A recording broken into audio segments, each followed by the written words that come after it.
Elementos cristãos na bruxaria e no paganismo. Algumas pessoas me pediram opinião sobre um tema que está sendo meio que polêmico nos últimos dias, mas na minha visão, particularmente, é uma polêmica desnecessária, muito causado por falta de interpretação de algumas colocações.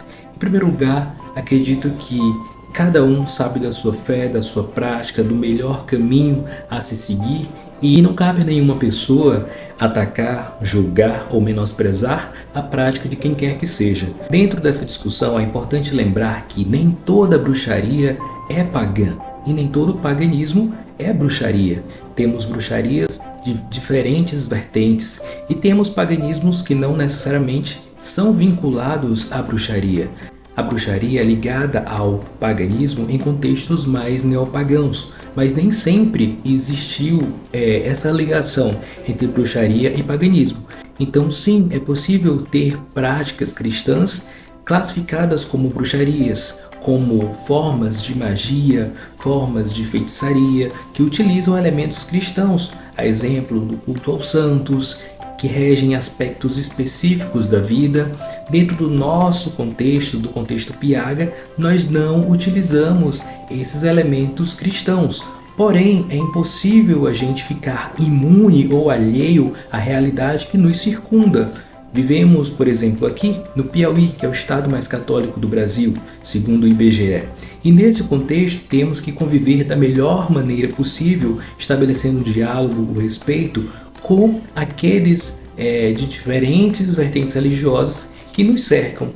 Me surpreende ver um debate tão acalorado, com certos ataques, né, uma certa violência verbal, dentro de um contexto teoricamente de correligionários.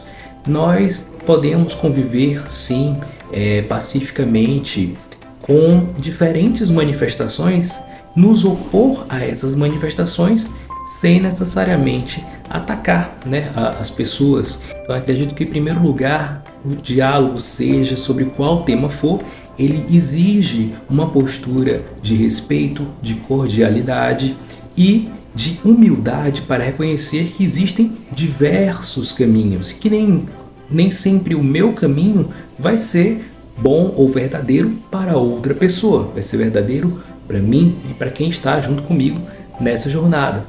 Então a nossa postura no círculo Piaga, no paganismo Piaga, diante desse tema, é uma postura de buscar sempre o diálogo, a compreensão e as adequações que a gente realmente tem que fazer, né? Porque a gente observa a realidade do campo, do Pagos, que é o nosso ambiente, nosso centro de culto está localizado, né, a Vila Pagã, dentro do Pagos, dentro do ambiente rural, e é circundado por pessoas que têm manifestações cristãs, católicas especialmente, e que nessas manifestações a gente encontra muitos traços de paganismo.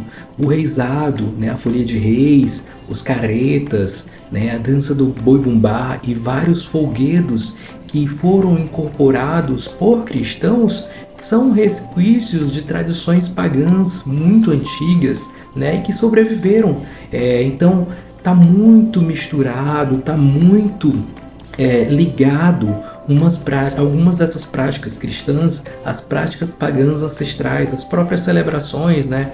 O Natal, a Páscoa. Claro, a gente tem que entender que cada um tem um significado e tem um contexto, por mais que tenha raízes pagãs, mas hoje é uma festa cristã.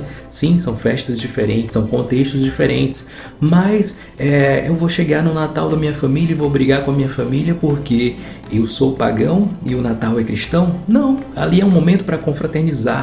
Então, que haja uma consciência de buscar por esse convívio harmônico, porque a gente não conquista o respeito impondo respeito ou exigindo respeito, mas sim adotando uma postura respeitosa diante das outras pessoas e diante do nosso meio. Se nós não conseguirmos nos respeitar enquanto grupos pagãos com pensamentos divergentes, que respeito a gente poderá exigir de terceiros, de pessoas de outras religiões com ideologias totalmente diferentes da nossa? Então, acho que o exemplo que a gente tem para dar para buscar o exemplo de uma convivência pacífica, de uma convivência de respeito, independente das divergências ideológicas.